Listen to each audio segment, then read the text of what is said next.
Beautiful people, happy Tuesday to you. I hope your week is off to an amazing start. If you're listening, welcome back to another episode. And if you're watching, welcome to my sister's living room. I'm currently in Chicago trying to help my mom out. She's having knee replacement surgery today as this episode comes out. And my daughter and sister are right over there in the pool, enjoying life. Your boy's over here putting in the work for this episode, making some final tune-ups here. Trying to make sure I don't skip a week with you all. So I appreciate the time. I appreciate you guys being here. And I'm really excited for today's episode.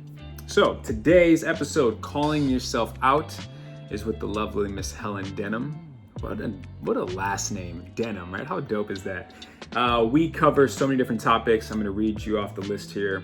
We go over certified behavioral change, visual meditation practices, the benefits of solitude, recognizing your triggers. So don't skip that part of this episode. How to know if you should stay or if you should go in a relationship and if you've outgrown it. Jealousy can be a good thing. We talk about shadow work. This blew my mind. I actually want to have a whole nother episode about shadow work. It's something that's kind of new to me and I'm infatuated with. I love learning about it. We talk about EFT, aka tapping, just kind of help you sleep better and really just checking in with yourself. We talk about Reiki healing, as Helen is a certified healer in Reiki. I go into my wild story with Reiki. Spoiler alert and teaser. My Reiki healer told me one time, many centuries ago, that my heart was physically, literally ripped out of my heart. Ripped out of my body because I'll let you guys listen to it, but it was a crazy story. And yeah, just overall, just checking in with yourself, calling yourself out, holding yourself accountable. Like, what are we doing? How are we showing up? And it was just a beautiful, beautiful episode. And I'm so grateful for Helen to be able to bless the show and to give you guys all these gems and these amazing takeaways. So again, I hope you're safe and well. I hope you're busy being productive, not just busy being busy, because there's a big difference. Let's get out there. Let's get after it. Welcome back to the show. No weeks off, no Tuesdays off, no matter where the hell I am, which is always changing. Hopefully things settle down soon. I'm gonna get back to editing so you guys can enjoy what you're about to see and consume. Thank you, thank you, thank you. Enjoy the episode.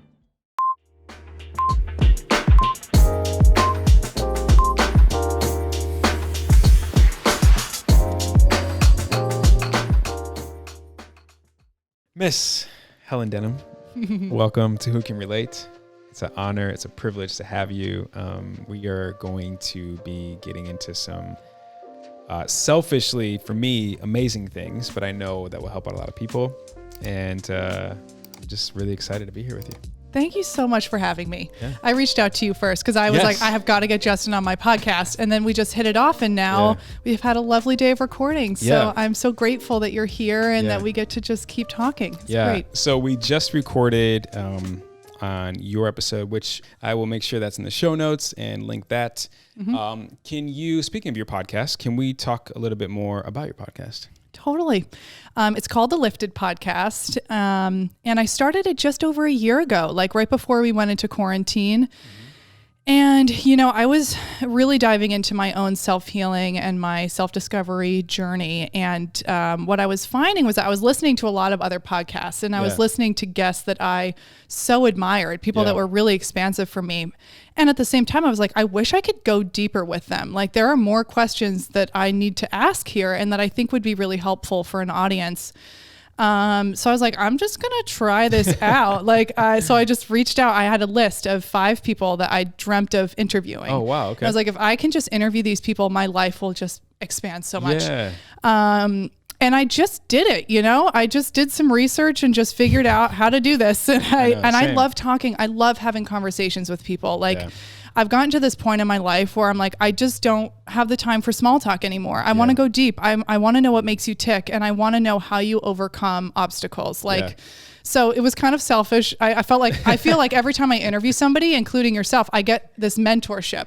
Oh, wow. That's why I do it. It's like, I don't need to pay for a life coach. I'm interviewing them every week. 100%. And I get to ask them such, questions that I really am curious about. Yeah. So that's the story. I love it. And I can relate to you. No pun intended. Who but can relate? Same thing. It was self-taught. I listened to God knows how many podcasts, probably over 1,000.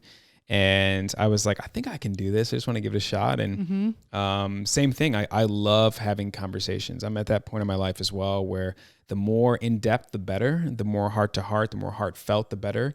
And for me, there were so many beautiful discussions I'd had with friends and just people I'd come into contact with. And I was like, I wish other people could hear what we're talking about.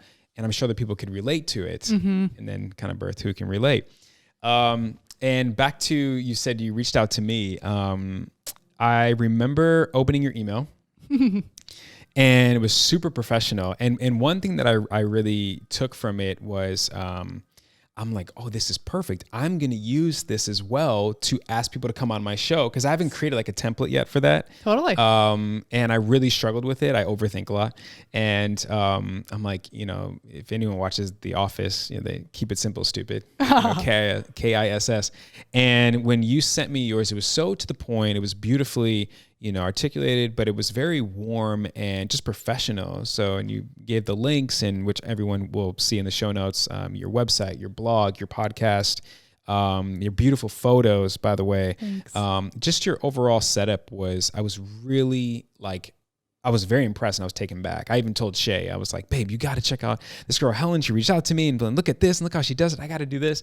And so I'm just super excited to, obviously discuss what we have here, and then to be able to share with everyone else. And one of the things that really caught my attention was you are a certified behavior change specialist.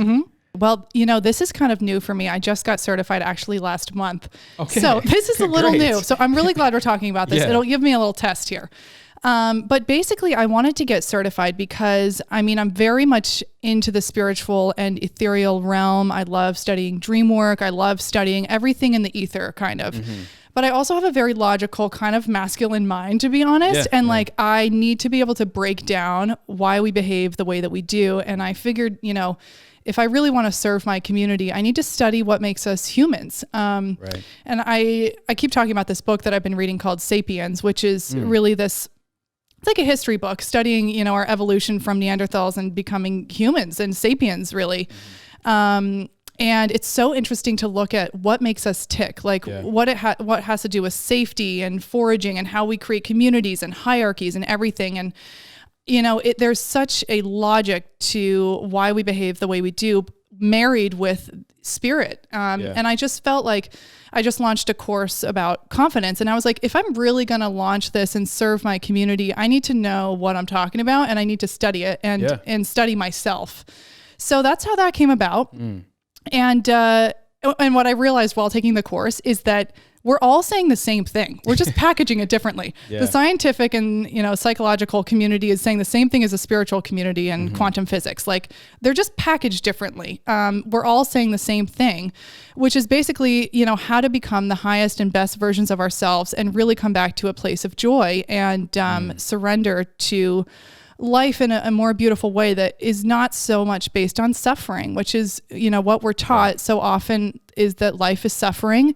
And when we believe that, we start to create that. So my intention is now to just help people step into a place of joy and start to understand that life can be fun. It does not have to be so hard. Of course, we're humans. Life is going to have challenges, but it's about perspective and how we approach it and how well we can bounce back and grow from those experiences. So have you had clients yet? I have clients signing up for the course. Yep. And I do Reiki healing as well. So I have clients in that way, for sure, that are coming through, and it's really interesting to see who comes through. And, it helps me. I'm doing a pre-sale right now. It'll be officially out when this comes out, but it's interesting to see who's signing up in the precursory phase, because I can kind of tailor the course to them a little bit. While I'm, making my final little adjustments and I'm recording my final meditations for it.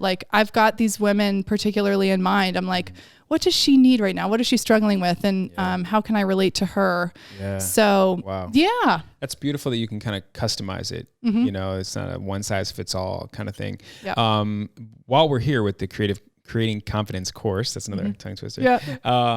can you tell everyone just kind of maybe a little bit more about it? Yeah. This will be out, like you said, after you launch. So for anyone that's interested. Thank you for letting me promote. Of course. I hope this isn't like an ad, but really it's like, honestly, I created this course as a spiritual tool belt essentially for people. Yeah. These are the tools that I have gone to over the last 8 years. Like I really suffered with clinical depression from being a really young kid, like 9 years old, like suicidal. I don't know where it came from. Like, I don't know what that was about, but I was put on like Zoloft and heavy medication really young. I don't think it was 9. I think it was more like 12 or 13. Cause I asked my mom the other day, I was like, can you confirm what's my journey been like? Yeah, sure. So, but I was really young, and really struggling. And I remember like, I've got this like blank spot from middle school and early high school. Like I can hardly remember it because I was sleeping so much. Like I just wanted to sleep instead of be awake, like, self-harm, everything. So, I've been through like real darkness, and the only way that I got out of that darkness, and self-harming tendencies was through intention. Like I really had to find teachers. I had to have friends that like showed me the way, that like I had a choice. Sure. And I know that this is something that so many people struggle with: anxiety, depression, especially coming out of COVID and quarantine and learning how to be alone. Like, I think you have to learn how to be alone and really enjoy your own company. And that is not necessarily innate for everybody, especially from all the societal programming that we go through. Like, so I created this course really as something that people can come back to over and over again. It involves goal setting, templates. So I think one thing that really holds people back is not knowing what they want. A lot of people actually can't straight up define, what do you want out of life? Sure. In the next 5 months to a year, where do you see yourself? Yeah. So I made a template for that. We do some EFT tapping, which stands for emotional freedom technique.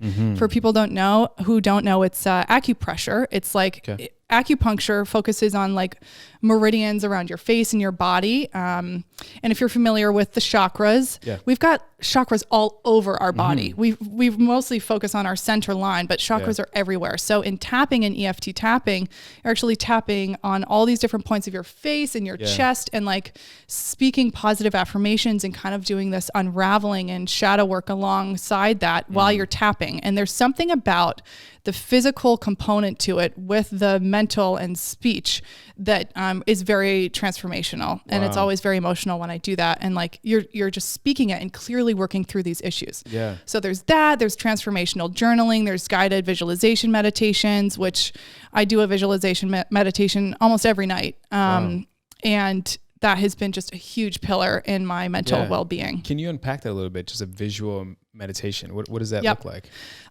So basically it's really getting into your subconscious, ideally. Like it kind of drops you into a deep relaxation so that you're in this like parasympathetic nervous state, so that you can be completely relaxed and really allow your mind to reprogram. So I mean, meditation is one of the most effective ways to reconfigure our neural pathways and our reprogramming, and suggest new and better ideas to your mind. And when you're that relaxed, when you're not in this fight or flight state, which we're like always in, and you're truly relaxed, you can actually really start to receive those downloads.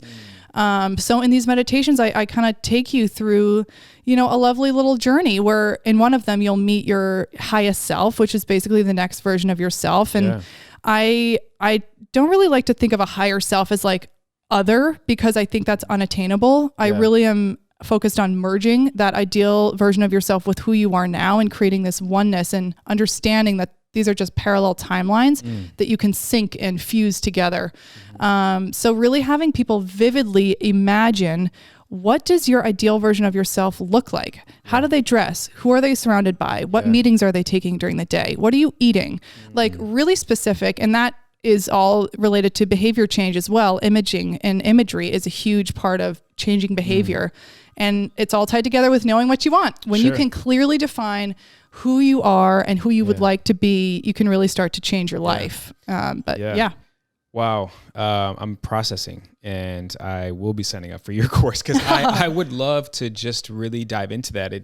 The other thing that you mentioned, which was very difficult for me throughout my whole life, but ironically not during the pandemic, was sitting in solitude. being alone was like a huge fear of mine. I think I got it from childhood. And then my mom also has just a difficult time being alone. And so I used to always fill that space with people all the time. When I could finally get to the point of actually just sitting with self and not running from the thoughts, right? Because that's what I was trying to do. I was trying to distract myself from them. And then ultimately I thought I could run away from them. Wrong. That was a very enlightening moment and a time for me, you know? And so thankfully I did it before the pandemic, because I remember thinking during the pandemic, how many people are forced to sit in solitude, forced to sit with those thoughts without distraction, without, whether it's their job, social life, traveling, etc. Here we are forced to just hit the pause button. Yes. Every single one of us. It didn't matter how much money you had, what celebrity status you had. We all were in the same playing field for maybe the first time ever, if you will. And I had so much empathy for people who really had a hard time with that, because a lot of your thoughts that you, especially if you try to suppress or shove them under a rug, when they surface, how do you deal with that? You know, and how do you take those hard looks in the mirror? It's almost like a moment of self-realization, a moment of self-inventory check kind of thing. And I remember for me and Shay, we really sat with it in the sense of like, okay, this is what it is. How will we come out of this thing better than we entered it? Like, that is in our control for the most part, you know, especially mentally, it's all in our control. And, you know, kind of, you know, during that time, I really threw everything into who can relate and so on and so forth. But I also kept taking those hard looks in the mirror, up to my therapy, up my reading, up my journaling, my meditating, just everything. Yeah. I went all in. But solitude is something that I know is probably hard for a lot of people. But if you can just try, if you can stick to it, watch the beauty that, you know, will come from it. So it just really made me think about that. Yeah. I mean, I think there's a reason why we all talk about meditation all the time. Like, people who are, you know, concerned about their spiritual and mental well-being. There's a reason why we keep talking about meditation, like drinking water. Yeah. It's because it puts you in the place of the active observer. Like Dr. Arya, who I just interviewed recently, so wonderful. He had this great analogy for it. It's like, you are not the clouds in the sky. You are the sky. You are the container for the clouds. And if we can think of our thoughts as clouds passing, like sometimes we're going to have storms roll through. Sometimes we're going to have wispy, really gentle clouds come through. But we're the sky. We're steady. Yeah. There is that isness. And when you meditate, you kind of lift out of your chatter, and you become the observer, and you start to recognize yourself as a spiritual being having a physical experience. This was kind of a transition for me. I was like, I just gone through a breakup. I was in New York City. I was like leaving a 9-to-5 job. And I was like, I can't work like this anymore. What am I going to do? And I was like, I'm going to go to Thailand alone for a month. So I went to Thailand and just did a solo trip. I love solo traveling. And I met some wonderful people over there, and I learned kind of self-reliance from that trip. And you know, their culture is so beautiful, and there's monasteries everywhere. And like, there's just this Zen quality to it. And I came back and I was like, how can I, you know, make this my life? So I started to work at a meditation studio in New York City, and I'd be meditating for 5 hours a day. It was like an audio guided meditation studio. So I was a facilitator, and the facilitators weren't actually leading the meditations. We were just holding space for people. We'd get them comfortable, but then we would sit in meditation with them. I was meditating for like 5 hours a day, and it transformed my life. It was like kind of like monk training, and made some wonderful friends there. But that like initiation really opened my eyes to just how powerful meditation can be, and how many different types there are. Like you can do so many different types of meditation. Like visualization, like I was explaining earlier, is one type, but there's also really powerful breathwork meditation. There's really, you know, lovely savasana, like, you know, to each their own. I also take walks every evening as a way to empty my mind.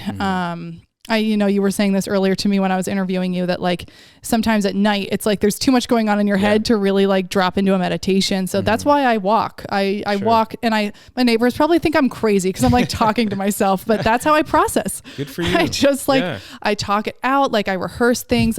As I built this course talking through it on walks. Wow. It's like I rehearsed everything on my walks. Yeah, that's great. So, I mean, like, That's a form of meditation as well, I think. Yeah. And it's also a form of self-love. Yeah. I mean, you know what works for you, you know what doesn't, and you own it, which is beautiful. Regardless of what your neighbors or anyone driving by may think of like, you. Tone it down, Helen. Yeah. It's crazy Helen. Oh, there she goes again. Yeah. I want to talk a little bit more about EFT because I just realized as you described it, I did a form of EFT. I had and then this is perfect. I can't wait to talk about Reiki. But my Reiki healer did right when the pandemic started, because we had to do via Zoom, we did and now I realize an EFT, practice, and we tapped on multiple parts of our face and our body and worked on breath work. And it was, I think, a 40-minute class. And she was very particular as to when you do that during the day, at what time. And she was just saying it was better at night. And thank God we did. Shay and I did it. Thank God we did it at night because I almost fell asleep during the practice because it was so calming. So let's talk a little bit more about EFT. I mean, sure. Like it's this kind of simple exercise. I mean, I don't want to repeat myself too much, but like the marriage between physically tapping on these meridians and the connection between speaking it, I think just putting words to how you're feeling is also very powerful to take yourself through that, to actually identify what you're struggling with. Yeah. I do a lot of tapping recently around success and allowing myself to be successful. So like you can choose like what you want to work through, but my one that I've been really interested in is allowing success, because I think as I build and our podcast grow, and we step into new versions of ourselves, we have to be willing to shed older layers. And like sometimes that means allowing old friends maybe to fall by the wayside, or just like reconfiguring your environment and your surroundings. And I noticed some guilt coming up around my growth. And I was like, what is this related to? And I think it was related to just fear of being successful. I was like, what's going to happen if in my, wildest dreams this happens and I reach this pillar of success? Am I going to be alone? Like what's going to happen? So that's when, what I've been working through. But as I speak through this tapping, I actually start to realize how I actually am feeling. I put language to it.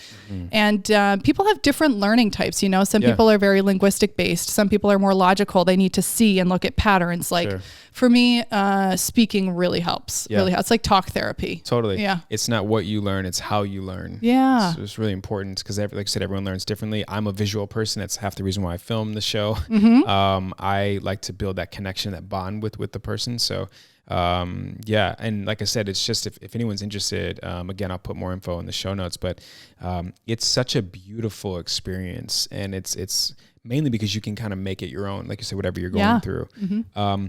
Let's go into Reiki. Sure. And for anyone that's not familiar with Reiki, I'll let you give your definition of it. I don't want to butcher anything, but sure. Yeah.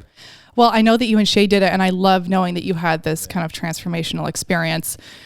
I want to say something controversial. Okay. So I took Reiki training, and I was taught that like you have to be taught Reiki by a master to give it. I kind of disagree with that, because Reiki is like chi. It's universal life force energy. That's the translation of it. Reiki is just life force energy. And I don't believe that you have to pay to access it or like be given an attunement necessarily. This is a personal belief. I think we can all access Reiki energy. We can just ask to receive it and communicate with spirit and say Reiki. But on a more energetic level, it really helps to have training, because you start to like attune and understand how energy works and how malleable it is and how tangible it is. So my first introduction to this kind of energetic healing, I was actually at a music festival with my mom for my like 17th birthday, like this crazy music festival in Woodstock, actually, New York. Nice. And everybody was running around barefoot, and we like met this woman in the woods, and she was like doing this like interesting kind of like dance, like in, with the ground. And she was like pulling energy from the earth and like bringing it into her body. And she was telling us, how she was doing this. She said, you can feel the magnetism in between your hands and pull it from the earth. You can actually feel it. So she was like, create an energy ball with your hands, and you guys watch, you can do this now. Like start to pull the energy between your hands. And I can feel this right now. Like you feel this magnetism between your palms, and you can play with that, and you can run it through your bodies, and you can charge up your chakras with this energy. Like this is life force Reiki energy. We can feel it. So I just want to encourage everybody. You don't need to be a Reiki healer to access this universal life force chi. Like we all have this. We all have access to it. But I wanted to know like how to strengthen that. It's like anything. You can go to school for anything, Sure. like really study it. So I had this wonderful woman, Deborah Danforth, from my little hometown. When I was like staying with my family during quarantine, I was like, I really want to learn how to do this. And we started to work on each other. It was like 6 of us in this class together. And, we were just taught how to truly feel and tune in to like this frequency almost. You mentioned that you were watching the Goop series earlier. And there is like some episode, and I forget what it's called. Do you remember this guy? John. Is his name John or something? Yeah, and he had everyone on the table, and he was using his hands, and he was talking about pulling energy. There were, I think, a woman had like orgasmed. Yeah. I think another. Who's the girl she's an actress? Julianne Hough. Yeah. She had a pain in her ankle from like gymnastics when she was a child that he was able to heal because the body holds trauma. Yeah. More trauma actually than the mind. And totally. he was able to heal that. So yeah, this guy was incredible. He knows how to move energy and like it's so real. Like, and he did this. So that's Reiki. Like that's Reiki. You could call it whatever you want. It's all energy work. It's working with our life force energy. He did something where he kind of drops into the back of your neck. And I think what he was tapping into is the vagus nerve and charging that vagus nerve. The vagus nerve. Okay. It's super powerful. I wrote a blog post on it too. It's like, but there's this charge in this, it's like Kundalini. Your Kundalini activation is through your vagus nerve. So you're charging that. And with Reiki, you can activate that and you can pull it and you can feel it. So like when I do Reiki and give Reiki to people, I can feel, distortion in their chakras and I can feel where it can be smoothed out and you can pull that energy out and you can pack it and charge it and set beautiful intention. And whenever I start a session with somebody, I just hold the highest vibration. I always say a little prayer and I'm like, I only allow positive, benevolent energy to enter our field, surround with a beautiful white light. Like visualization is very powerful. It's very real. And I often think about like human beings, like we only understand our surroundings based on our 5 senses. Yeah. Like and we think that's reality. Yeah. But there's so many colors that we don't see. There's so many little particles that we don't see. Like imagine how like an eagle or a hawk sees the world or an owl. Like it's so different. So like there's just so much that we don't know. Yeah. And we're just starting to play with this another dimension. And I think, we hear this term like the Great Awakening and the big shift coming around. I think it's really our development of a sixth sense and our evolution as human beings. Yeah. I think we're evolving right in front of our own eyes. Like, and really tapping into this and you can feel it. And I remember one girl I was working on, like, this is where it comes into trusting your intuition as well. And when you practice this, you get better at it. I remember it was like one of my first training sessions and I was working on her and my hands just went to her left leg. And I just felt like I needed to hold my hands there for a long time. And she just starts crying. And I was like, I wonder what happened here. And she said, it's so crazy that you put your hands there. Like I almost lost my leg as a kid in a car accident. And she's like, you put your hand right on where my leg was going to be severed. And that is just, I think, knowledge from spirit that comes in. And I know that sounds like so out there, but like, I think we all have access to this dimension and we can call upon it and ask for it. And we are all capable of doing this healing together. Yeah. So yeah, it works in mysterious and very powerful ways, but like that touch therapy, like can really transform people. And like you were saying, we hold trauma in the body. So this has a lot to do with somatic healing. People always cry when I hold their heads because it reminds us of being a baby and it makes us feel really safe when our heads are held. Sure. And that always sparks real emotion. When you were doing yoga, and when I was interviewing you, were like, I was crying in yoga. I was like, well, cause you're releasing a lot of energy, especially in our hips. If you ever do a hip opener, like pigeon and yoga, I always cry because like that's our safety. That's our root chakra. Okay. Like that breaks open and we can release.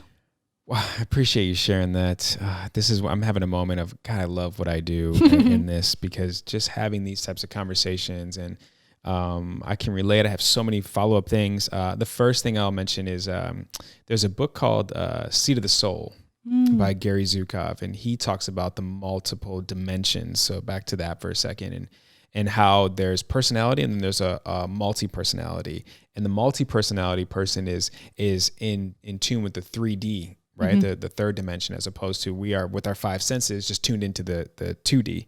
And there's a whole nother dimension, there's a whole nother realm of what we could actually tap into if we convinced, because that's what it is, our subconscious, that there's more to this. Like what we've been taught in school, we've been taught from childhood, what our society, our neighborhoods, our upbringing has taught us is very, it's small, for lack of a better word. And limited, yeah. Yeah, it's limited. There's so much more that is open and accessible is the other key word that is out there to us. Seed of the Soul, Gary Zukov is an amazing book, and he really unpacks almost everything that you just said. Two other things. I want to share two stories. One is the yoga thing you just mentioned. So yeah, we were recording earlier today on your podcast. It's fine. I guess it's a sign I don't need it. And so I did a yoga class practice like 2 weeks ago, and we were doing this. It was 26 and 2, so it's 26 yoga poses, and you repeat them twice. And the first thing is where you take your you interlock your hands. If you guys are listening, you interlock your hands, and you put out your elbows like a chicken wing, right? So your knuckles are right underneath your chin, and then you inhale as deep as you can. If your elbows raise, they raise. You squeeze your quads. And then as you exhale, you push out the air, and you're now going to make a fist and push out push your head up. So we're doing this, we're breathing, and I was moved to tears. I was so emotional, and I was like, what the hell's going on? And I remember the instructor, Greg, who's amazing. He kind of looked at me, and Helen, he gave me a look that was like, enjoy it. Yeah. He gave me a look that was like, don't stop it. Don't try to force it down. Just let it out. And this is without him talking to me. And I'm like crying at him basically. And I'm like, and I remember thinking, I was like, I'm just so happy. Yes. I'm so happy, like in my life and just people I have in my life and what I'm doing with my life now and who I'm no longer. I was just moved to all these different beautiful emotions. And that was at the start of the practice. So the whole practice was great.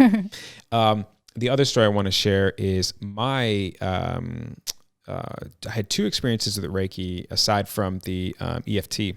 Yeah. And this is pretty wild. So my Reiki healer, I was laying on the table and she used the I can't think of another metaphor, but Ninja Turtles, Raphael had like the pitchfork. Is it a tuning fork you're thinking of? Tuning fork? Yeah, she had two. It's like a two-pronged thing. Yes, she had two, and she was like banging them together. So there's a vibration, there's a sound going on. Right. My eyes are closed, but I looked up and saw what she was doing, and she's going from head to toe, and just kind of banging these out and getting an energy and a feel. She set them down, and then she had a triangle, and she would hit the triangle and all these things. And then she would just use her hands, and not that she ever touched me, but I could feel them right above me. Talk about that magnetic, feeling. You can feel it. And she was reading me, just trying to get everything, all the messages. And when we got done, and this happened for like maybe like 20 minutes, she's like going with all these sounds and vibrations, and she said, I have someone who's giving me a message from your like way past, like centuries ago past. And this is like, obviously she's now in tune with my soul. Okay. So, and she said, there's a woman here. And she is apologizing to you and wants you to know it's not your fault. And I'm like, whoa, okay, well, what's going on? And so in a way past life, I had a romantic relationship with a woman who was a daughter of basically a king, a high profile family. And I was essentially like the help. Okay. I'm just giving everyone context here. And we had this beautiful love affair, kind of like a Romeo and Juliet, where you couldn't separate us, couldn't take us apart, but we knew it was taboo. We knew it was wrong, and the family wouldn't accept me. So one day the dad finds out about us, the father, and he says, you can bring him to, we're having this family gathering, this kingdom gathering. So I enter this room, and the father stands up and he speaks, and he asked me to come up to him and at the table, and he ripped my heart out. Physically ripped my heart out. Damn. And held my heart in his hand.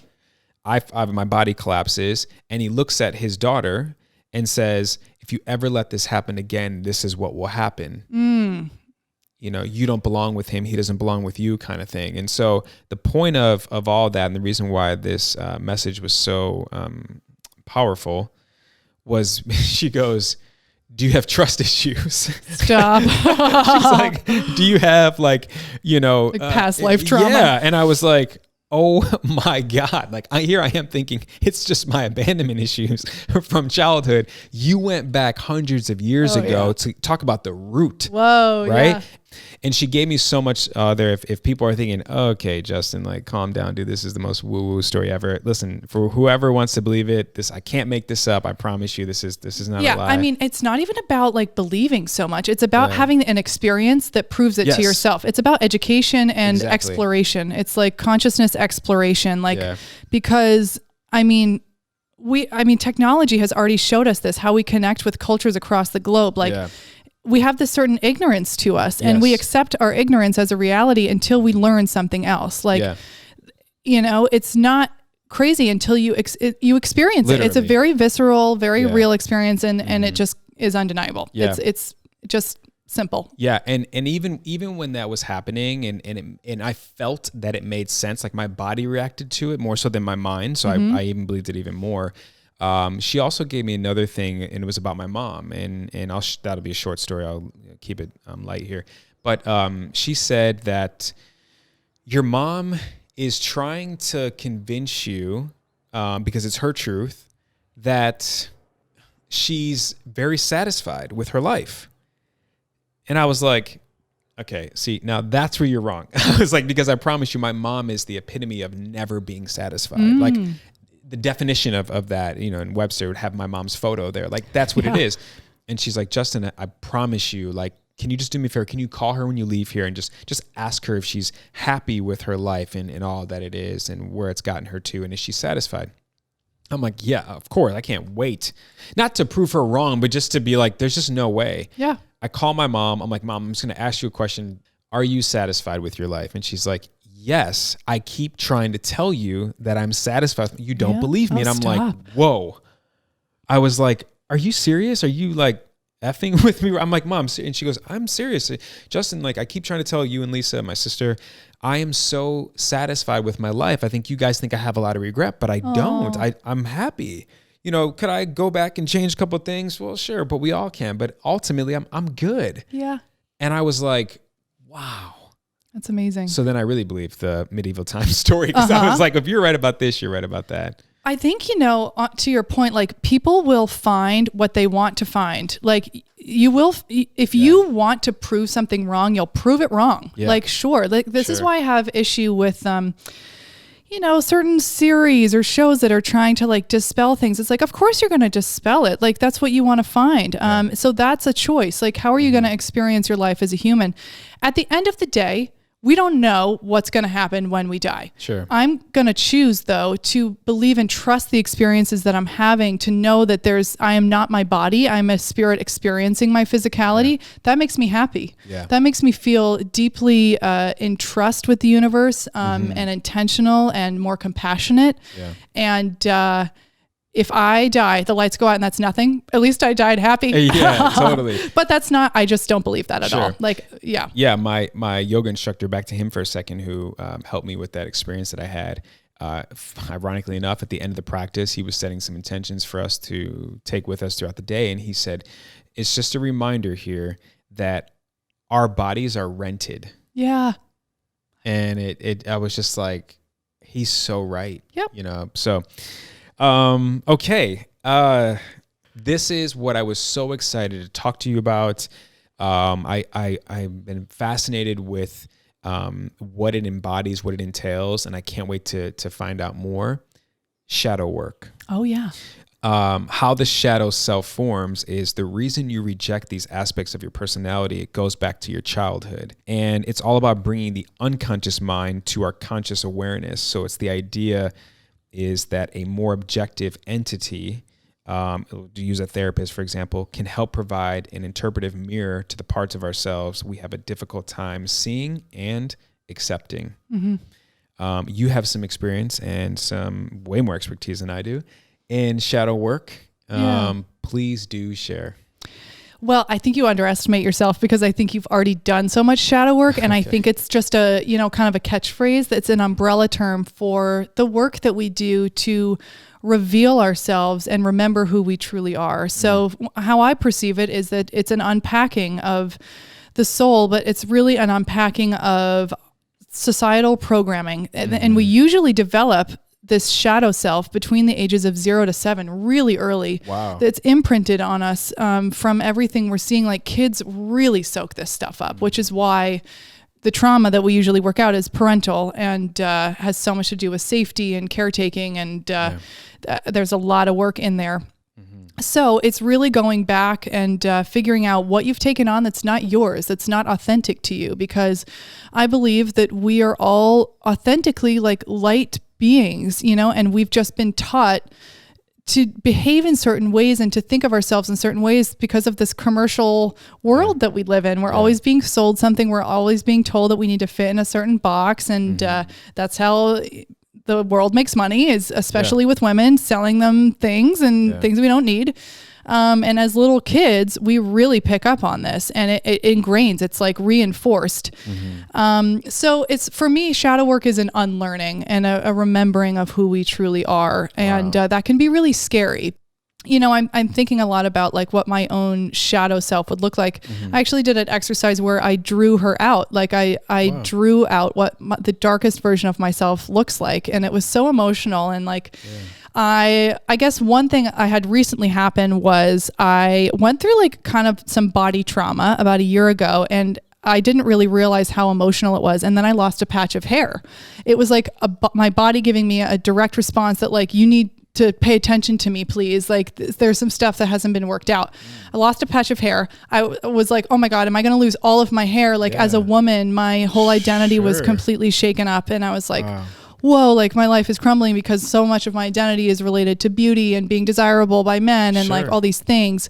So a lot of my work, my shadow work, was unraveling my vanity, I guess, and my connection to myself and beauty, and like realizing that I am not that. I am not always my physical form. That is not who I authentically am and the value that I bring. Yes. Right, so that's just an example of that. That was very embarrassing. Like I would never have told anybody that, but now that I've unpacked it, like, yes. And I think there's so many things, like I've been through eating disorders, and that's all directed to shame, like trying to shrink myself down. And so shadow work on the flip side is just learning how to love yourself and loving every single part of you. Everything that you'd be so scared. Like, okay, if you want to find your shadow, what is the one thing you would never want the world to know? Sure. That's scary. That's the biggest thing. Yeah. And it's kind of ties back into sitting with, those thoughts, right? And I think a lot of us are guilty, myself for sure, of creating a facade, that was not truly honest to the core of who I was, and in fear of that ugly side of me that I knew was there and I was always trying to hide and suppress, as opposed to facing it and head on and kind of just dealing with it. You know what I mean? So, and whether it's healing from it, et cetera. And just doing a little bit of research here recently about shadow work. When I say recently, I mean like on my drive to you this morning. I listened to a great podcast, and they talked about, they broke down 2 different types of shadows, in shame and blame. And the shame is the introvert who deals with it internally, and the blame is the one that deals with it outwardly in a form of anger to protect. A lot of self-sabotagers are a blame shadow. A lot of anger, comes from the blame shadow work. But then a lot of the people who suppress and who and try to hold everything in are the shame.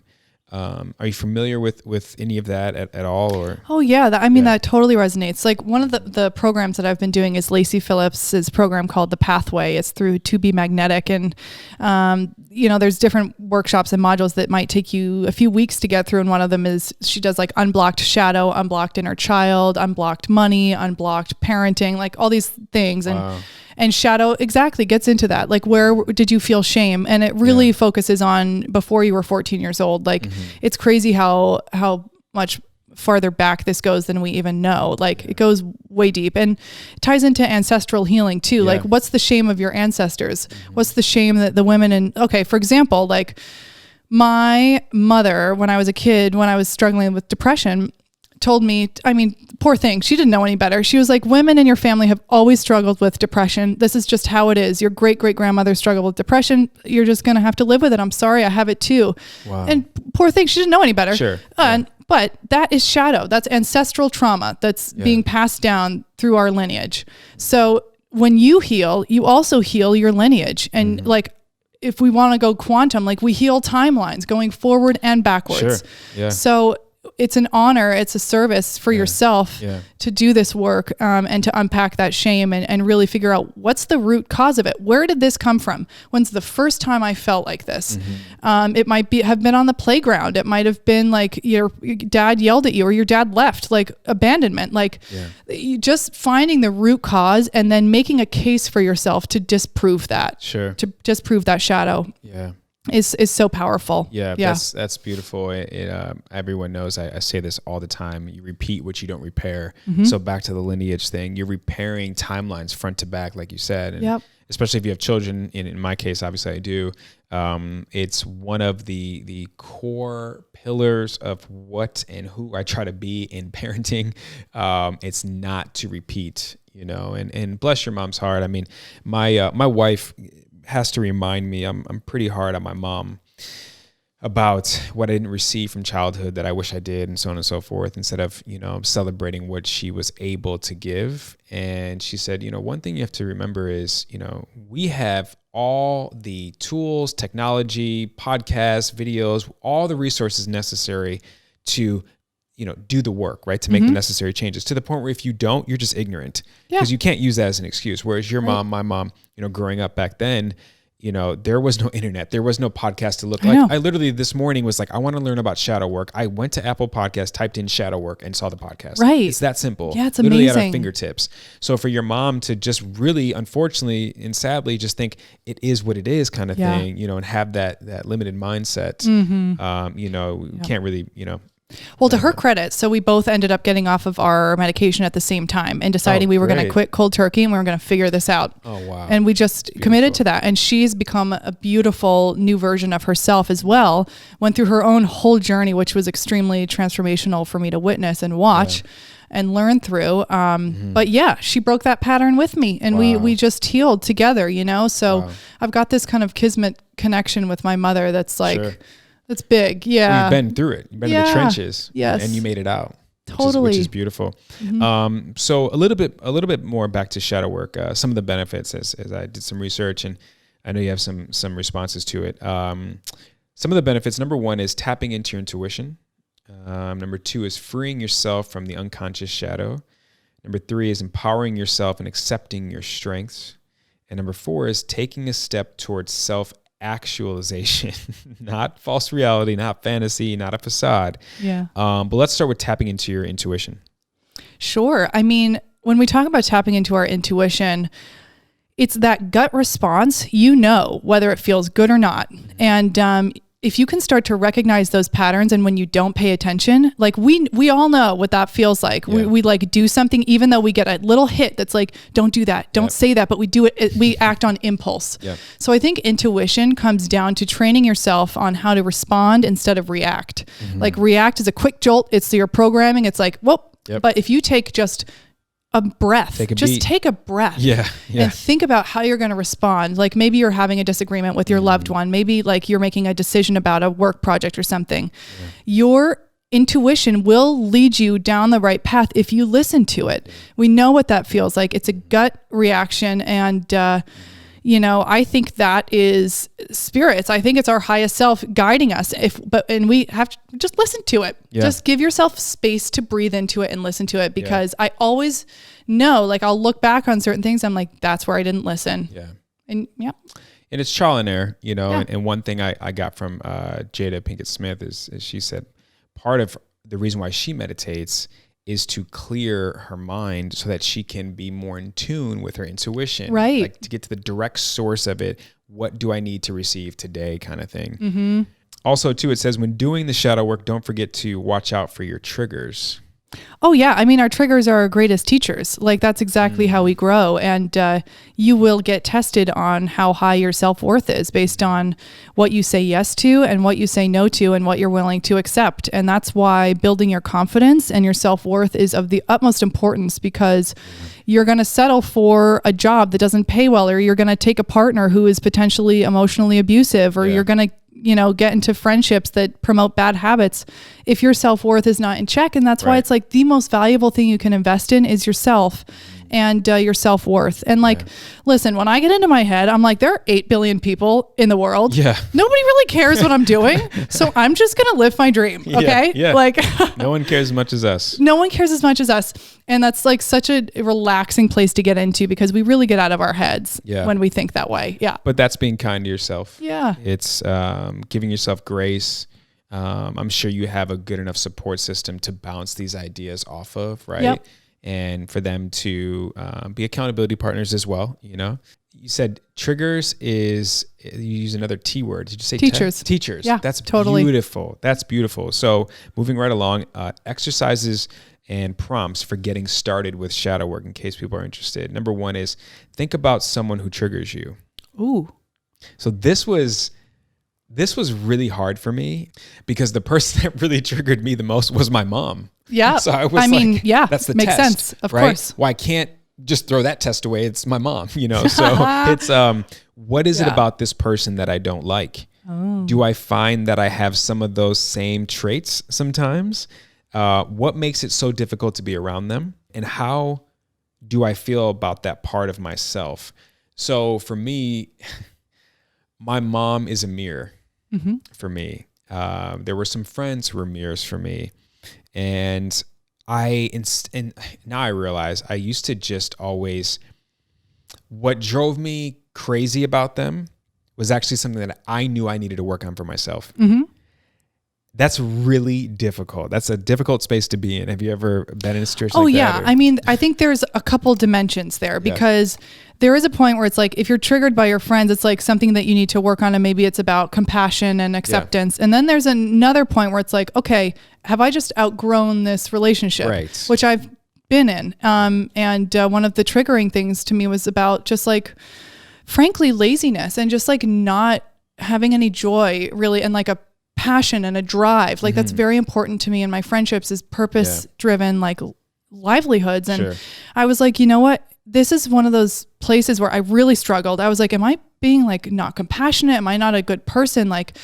But I had like a friend breakup because I was like, this person's really hindering my growth. And like, I think that's a point where like, that's a big test. That's and tough. you gotta know when to overcome that and like move on. And then there are some points where it's like, well, there's another side to this too, which might be jealousy or envy of people that you admire. And I think that's really powerful, because instead of looking at it from the jealous lens, it's like, whoa, you're only jealous because you know you could do that. Right. So like use it to empower yourself. Exactly. Like, how did they do that? Yeah. Study them, admire them instead of envy them, and watch who you become. Yeah. I think jealousy is actually a good thing.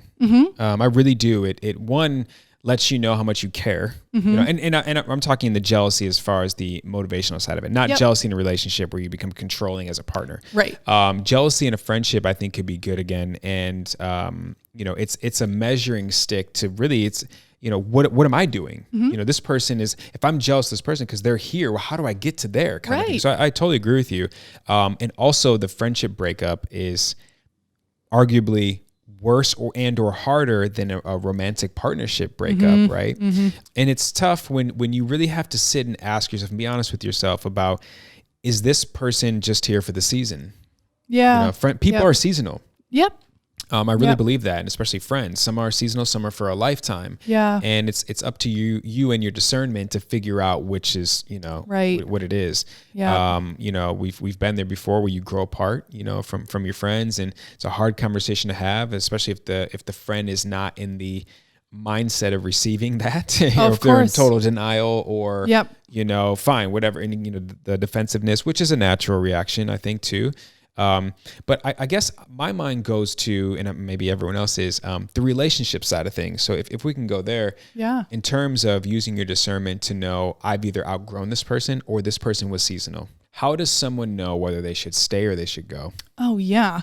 Well, I'm not sure. No pressure. Well, I think you just have to like ask yourself, like, I think long term, am I making a decision based on like a temporary problem that we're having? Or am I basing my decision off of like actually growing with this person and a life with this person? Because if it's like a little thing that just keeps triggering you and like they don't do their dishes, it's really annoying me. Like that's not a big overarching like part of who they are. I think if you just generally admire them and trust them and have a deep reverence for who they are, and you can really appreciate how they approach life and their lens as to how they look through life. Like I've been with partners, honestly, who are just more pessimistic and don't really think that life is like that great. And like life is hard, life sucks. And I found myself constantly being like, it doesn't have to be like this. And I was like, okay, maybe I need to be with a person who understands that life doesn't have to be so hard and break this cycle of suffering, because I want to be with somebody who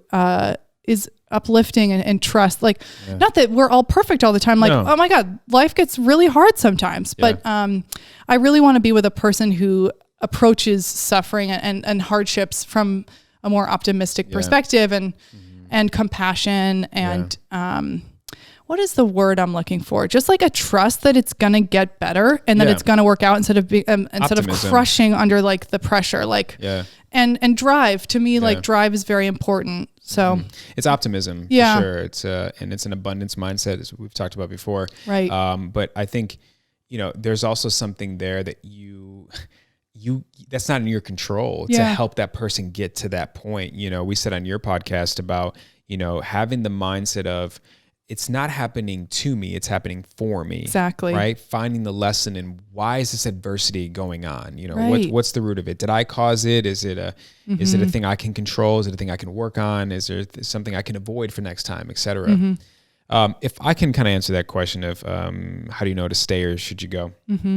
Number one, you touched on it beautifully, Helen, about your self-worth. Right, and your value system and knowing what you stand for and what you don't stand for. I think if someone is jeopardizing all of that, that's a big tell-all sign. It is, right? Yep. And if you were to stay with that person, are you really being true to yourself? Right. Right. The other thing is, I kind of go by the 80-20 rule. If 80% of your relationship is great, well, just understand that 20, you're going to have rainy days. You're going to have bad moments, bad days.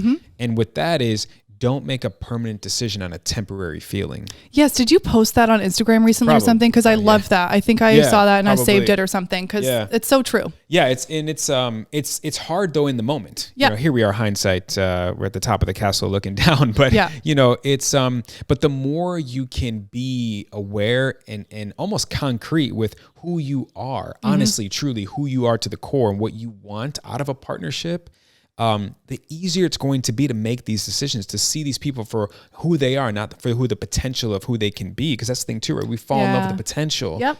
Especially if a big heart, myself, it's a gift and a curse. I see the good in everyone. Yes. And it messes with my discernment and my intuition, my gut. Yep. And then last but not least, if people are like, oh, here he goes again. I've said this quite often. My middle brother gave me this a long time ago, and he said, if you don't know by now, you know. Yes. And somebody else recently was like, if you're ever finding yourself making a pros and cons list, get out of there. Yeah. Like, right? no. Oh, man. And like, to touch on your point too, like, I never want to feel like I'm dragging anybody anymore. Like, generally, to your point of like the 80-20 rule, do I generally feel really good? Do I feel empowered in this relationship? Do I feel respected? Like, is my life being enhanced? Because when I think of relationships, I think of your partner as like a cherry on top at the end of the day. They shouldn't be your whole day, your whole life. Right. Like, they are a blessing at the end of your day and for your life. Like, that's where enmeshment comes in and codependency comes in, is when we don't have our identity, strongly, in order, figured out. Yeah. Totally. And we haven't done that work. That's why this work is everything. Exactly. I said this on, I think it was episode 17. Hello. Good memory. Yeah. It was crazy. Called Not My Soulmate with Letitia Roll. And we talked about, I used to have this bad habit of making my partner the entire village. Yeah. Like people say it takes a village to raise a kid. And I just was like, hey, you're going to be my village, basically without saying that. And it's not fair to that person. You're basically setting them up to fail. And it's not fair to you. Exactly. Yeah. It's, again, just understanding like, look, this person is one person and we don't even know what they're going through for that day. And here I am trying to put my whole problem onto you. So just being patient and very clear. Right. Yeah. And I want to talk about allowing yourself to be seen by other people. Love to get into that. I'm sure it's hard for a lot of people. Yeah. I mean, that really is why we were talking about shadow work earlier. It's because we cannot show up fully as the most authentic versions of ourselves until we've really taken a look at what makes us the most uncomfortable, because it will come out. Your relationships will bring it out. So if you haven't already gone through it already and learned how to be compassionate and gentle with yourself, you're going to hit a wall with your partner. And with my ex I was talking about, like the reason he didn't ever see me was because I hadn't done the work yet. And I was so scared of him finding out who I really was. Like, I have a sense of humor that I'm not sure he ever saw. And like, there's things that light me up, and I just kept myself hidden from him because I was like, he won't love me if he finds out about me. Wow.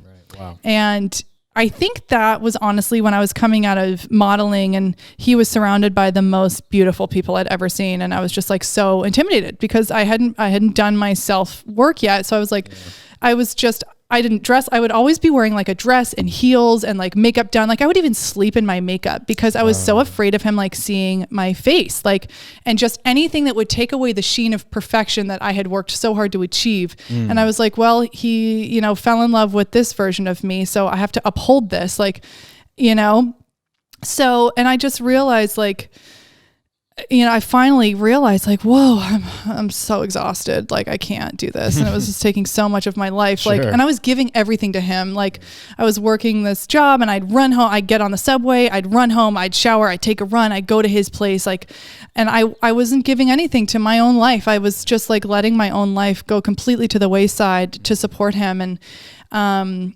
you know what? I think he found a partner too that like actually matches what he needed. Somebody that's actually willing to be that close with him in business and like kind of a support system for his business and like life in that way. And that's great. Like he found that. And I just was like, I found out what I did not need. But I have so much respect for him and as well. But like, it was very important for me to go through that. And it took me years to get over him. Like, and I think I feel like sometimes I'm like, am I crazy? Like, why did I keep thinking about him for so long? Like I had to do a couple cord cutting exercises to really like break that energetic tie, like, and that like cord that was holding us together and these memories that kept coming back. And there are meditations, like you can look up, if you're experiencing this, like look up a cord cutting meditation on YouTube or something. What is that cord cutting? Okay. Yeah. It's an energetic frequency, a pull that we hold. And some people, it's like a tie. Like, I was having dreams about him all the time. I just like couldn't stop thinking, like obsessive thinking about him. Like, I was like, what is this? Like, I've got to intentionally cut this. And sometimes you have to do it a few times and really go through that. Like you can do a burning ceremony and write a letter to them if you need to and burn it and release it and do those rituals that like physical rituals to like really get through that. And I think there's probably always an ex that we're going to have some standard in our minds. And that is such a blessing as well, because it shows us where we haven't completed our process yet. Sure. And how far we've come. And how far we've come. Exactly. Sure. Yeah. Thank you so much for sharing that. That really, so powerful. So many people listening and watching I know they can relate. I know it resonates with them. And I'm sure a lot of them are probably currently going through it. Yeah. So whether it's cord cutting, that everyone has some homework to do, and then also knowing that you're not alone and feeling what you're feeling. And, when you said that you would be so fearful of just being seen, I know I got a friend here. I can't imagine how many people go through that. I respectfully and sensitively cannot relate to that. But I actually have been with a couple women who I remember who would stay the night. And, we were getting ready to go to bed, and I would say, I got some products, help yourself out. Some of them are just for men, but, it's face washing there's some washcloths there, help yourself. And they were like, I'm good. Yeah. And I remember thinking like, oh no, I have white pillowcases and I'm going to have this. Stop. How do I get this out? Yes. I have OCD. Well, it's so funny, but it's like, it's a deep self-worth issue with the women. Yes. Yeah. And I wasn't aware of that back then. Oh yeah. My OCD, unfortunately, took precedent to my Oh my God, I would think the same thing. Don't get that on my pillow. Like, okay, then just sleep on your head or on the back of your head. Cause but in all seriousness and totally being sensitive and respectful, I can't imagine the complex that is within and the fear of being seen, for who they really are.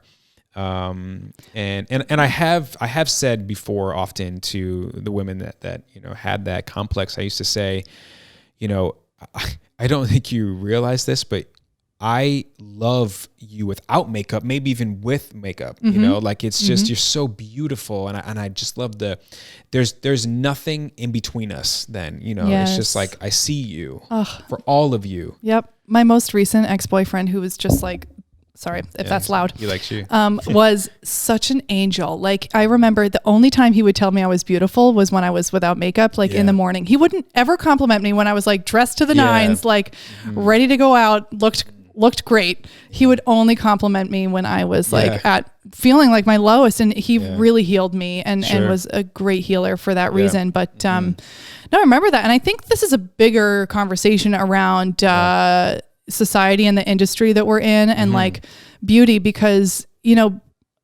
people like I like the Kardashians. I respect the Kardashians, but like they're pushing this image of just like heavy makeup and body contouring and like just like this intensity and this covering, like doing a full face of makeup. And I completely support that. I support any kind of body modification, whatever you want to do, honey, go for it. But where is it coming from? Is it coming from a place of enhancing what's already there and you're having fun and you're exploring, or are you afraid to show yourself? Which for me was definitely about that. And then, I unlearned that, which is great. So yeah. Again, thank you for sharing. It's very vulnerable of you. And I love the transparency. Yeah. Yep. Okay. So the fun part of the show, and not that this wasn't, but the round of rapid fire questions. Oh gosh. You have no idea what's coming your way. Okay. And that's the point. Yeah. So question number 1, if you could do anything knowing you won't fail, what would it be? Oh, okay. I really want to act. I would love to act. I love that whole world. I think it's such a beautiful challenge. So I'd be in a film. Okay. Yeah. Love it. What advice would you give your teenager self? Oh, just simply to be gentle and to know that it gets better. And like the peaks are just infinite. Yeah. Life is good. It's going to get so much better. Because I was a sad teenager.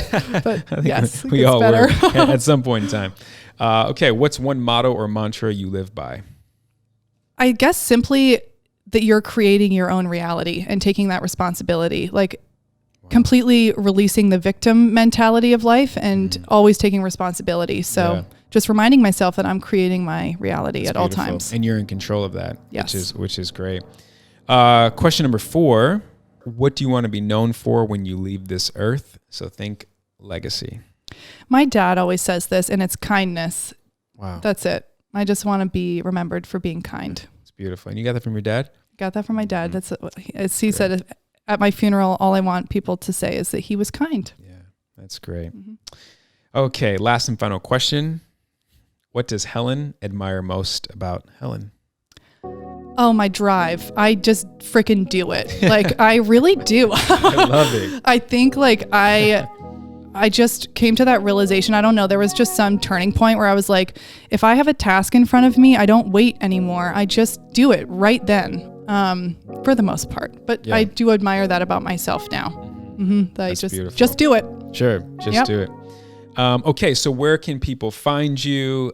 We talked about the Creating Confidence course. Yeah. You also do Reiki and EFT work and behavior change, Instagram, whatever you want to shout out. Totally. Well, first of all, thank you so much for having me and holding this space. Like, course. I admire you. I'm such a fan. Oh, I mean, you. you've had some incredible guests on your show, so I'm just so grateful that you were willing to sit down with me too, and makes me really happy. This is what I love to do. Appreciate that. Yeah, and I always learn so much from these discussions. Yeah, for sure. So you can find me on Instagram at Helen Denham _. and then HelenDenham.com. Denham is spelled Denham, which is a little funny, but HelenDenham.com. You'll find everything in there. Yeah. And the course is just the thing I'm so excited about right now. It will have already launched on May 11th, and it's available. Perfect. Yay.